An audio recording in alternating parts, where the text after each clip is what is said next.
Good morning, Chicago Cubs fans. We are back with another edition of Cubs Daily. My name is Steven Ryan, presented by FanArch. I know it's a few days coming from this award being given out, but we're going to talk about our main man, Cade Horton, and what a sensational rookie season he had.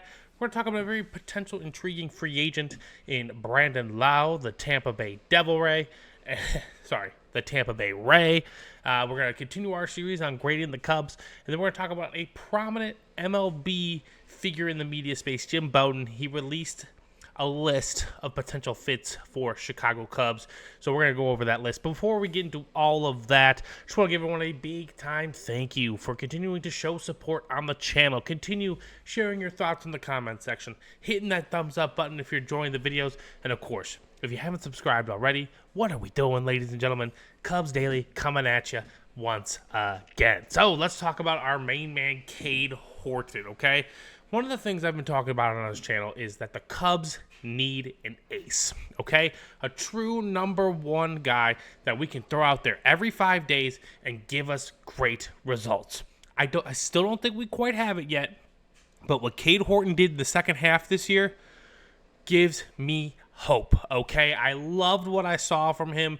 Every fifth day, we could give the rookie the ball, and he was going to perform very, very well. Actually, two pitchers on the Cubs staff in the second half had one of the best ERAs in all of baseball, and they were up there with the likes of Paul Skeens, which is what you want to see, right?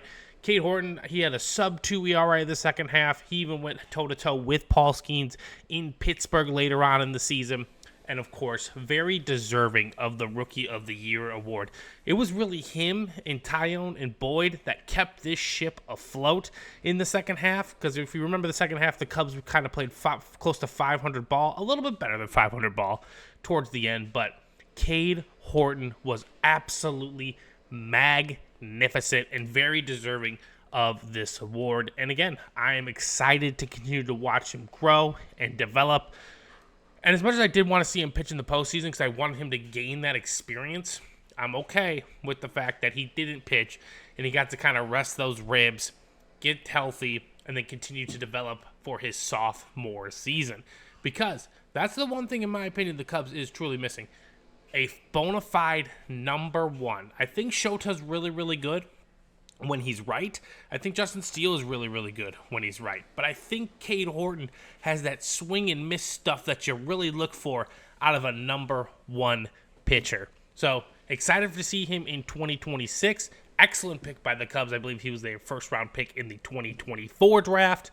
Continue to see how he develops because his swing and miss stuff was absolutely excellent in the second half of the season. He did have a few bumps and bruises, but in his first few starts, but every rookie kind of has those, right? Like, you just don't.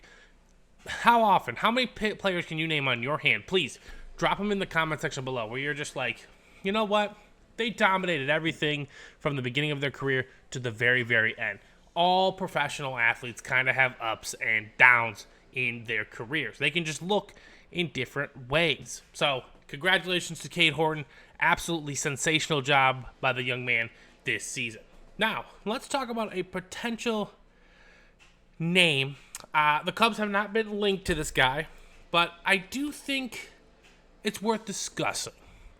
His name is Brandon Lowe. He played for the Tampa Bay Rays, predominantly a second baseman, but he even played a little bit of first base this year, and he can play a little bit of outfield as well. His glove, I'm going to say average at best, not necessarily a prominent glove, but what he does bring to the table is a power bat, especially potentially from second base. Now, second base is taken care of for the Cubs. Nico Hoerner is our second baseman. I'm not taking that away from him by any means, but with position flexibility being a very critical component to this Cubs team, Brandon Lowe could really serve as a multitude of different things, right? A left-handed power bat for the DH, potentially a second baseman or first baseman when needed, when those guys need a day off. And he can spare in the outfield if needed. So I think he's a fun fit for the Cubs. I don't think we're connected to him in any capacity. I think he's going to go get his big deal. I'm not sure how much his deal is going to be worth. He did hit 31 home runs last year. He had about 256, which is a little above league average, and he struck out a little bit too much for my liking. But again, I think it's a fun, different taste for the Cubs, and I think he would fit uniquely within this lineup. But I still don't think the Cubs are going to go and get him. But again, I'm having some fun fantasy thoughts here on Cubs Daily. It's that time of the year, ladies and gentlemen. I'm going to be breaking down a lot of different free agents and how I think they might fit within the construct of this team. So some are going to be a little more outlandish than others. Please bear with me. But again, just thinking about all the different possibilities with him. So let's continue our series on grading the Cubs. We're going to be talking about Jameson Taillon. So when you look at Jameson Taillon's numbers throughout the year, they are relatively steady with kind of what Shota was giving us in the 2025 season. Both pitchers, of course, gave us stints on the IL, but there was definitely a different taste left in these Cubs fans' mouth at the end of the season, right?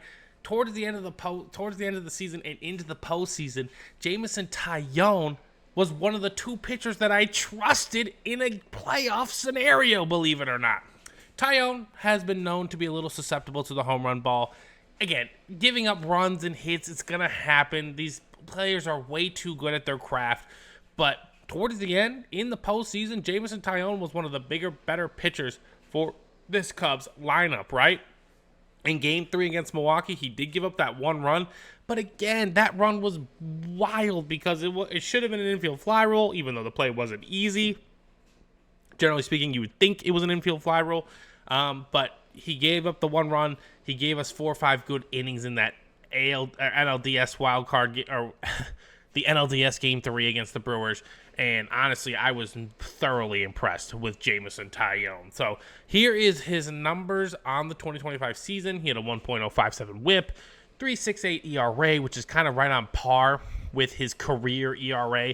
So kind of just a solid average Jameson Taillon season, 98 strikeouts, 24 walks, 129 pitch. Again, he did hit the injured reserve, the injury list a few times, but bounced back nicely. His ERA plus was slightly above average. But when we're talking about Taillon, I'm going to give him a B. Very solid year. Again, a very solid contract, solid pitcher for this Cubs organization. He kind of floats in that 2 to 4 range upon a staff. Not asking him to be the ace, but he can pitch as well as a 2, and he can pitch as bad as a 4, in my opinion. So great, solid season from Jameson Taillon.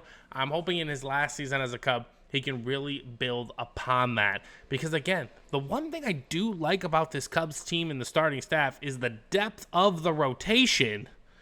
We're still just missing that frontline ace to kind of push us over the edge in that sense. So last but not least, on today's edition of Cubs Daily, ladies and gentlemen, we're going to talk about Jim Bowden's list of notable players that he thinks the Cubs could be going after in 2025. The World Series will be wrapping up this weekend. Game 6 on Friday, Game 7, if necessary, on Saturday. And then the teams are going to have 5 days after this World Series ends to get the free agents from their teams re-signed to a deal, etc. And then that's going to open the door for MLB free agency. And MLB free agency is very, very interesting because it kind of just goes on for months and months. You know, generally speaking, like in NFL, right? The moment free agency hits, players are getting signed, the rosters are getting reformed and reconstructed. They're kind of getting ready for the draft. But in baseball, it can take months for the big players to sign, and you know, the talks drag on, et cetera, et cetera. You know, players take their time, they visit the teams, et cetera. So it's a very different process for MLB free agency. But again, here are some of the players that Mr. Bowden was talking about for the Cubs. The Cubs free agent fits, right? These are according to Jim Bowden. So we've talked about a few of these names on the channel, right? Like Framber Valdez, obviously Alex Bregman has been discussed multiple times on this channel. We just talked about Dylan Cease in yesterday's video as well, or 2 days ago, and as well as Tetsuya Imai, the Japanese right-handed pitcher. Zach Gallen, a common name that have been brought up multiple times. The bottom two, Brad Keller and Drew Pomeranz, are already fits. We know how well they've pitched for us in the postseason. Now, Drew Pomeranz, I'm kind of holding back on. Again, people don't remember this, but relief pitching is very, very unpredictable. Brad Keller and Drew Pomeranz had really good seasons. That does not mean next year they're due to bounce back or come back and have great seasons again. They could easily easily have off seasons for the bullpen. It's such a finite, fickle position that, sometimes you got to mix it up and bring in different arms. I wouldn't mind bringing Brad Keller back. He threw close to 100 miles an hour, and the Cubs need that kind of stuff. But yeah, when we'll be talking about these names probably on the channel all the time for the next month and a half or so. I'm gonna have to do a separate video for our main man Bo Bichette. I love his game. Unfortunately, he was hurt this year, but Bo Bichette is the man, and I would not mind him being a Cub. But the funny thing about this graphic is obviously Alex Bregman and Matt Shaw are both on it. Where do the Cubs go in this sense, right? Do we want to bring in Bregman for another one-year deal, or do we want to let Shaw continue to develop? I wonder where you guys, the fans, lean on this one. I would imagine it's letting Matt Shaw continue to develop. Again, I wouldn't be opposed to that.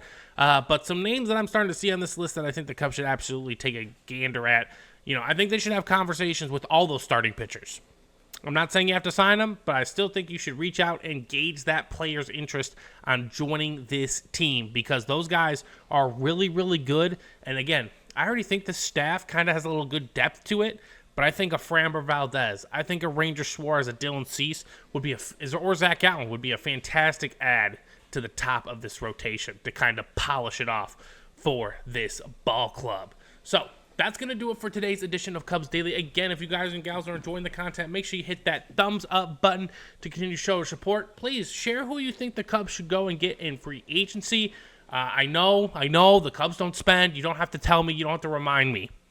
If you think there's someone the Cubs should go and get, money is not an issue, please share it in the comment section below. I will see you all in the next one. Just remember, tomorrow's episode is going to be viewer comments, so please share your thoughts and comments down below, and you may be featured in a Cubs Daily video.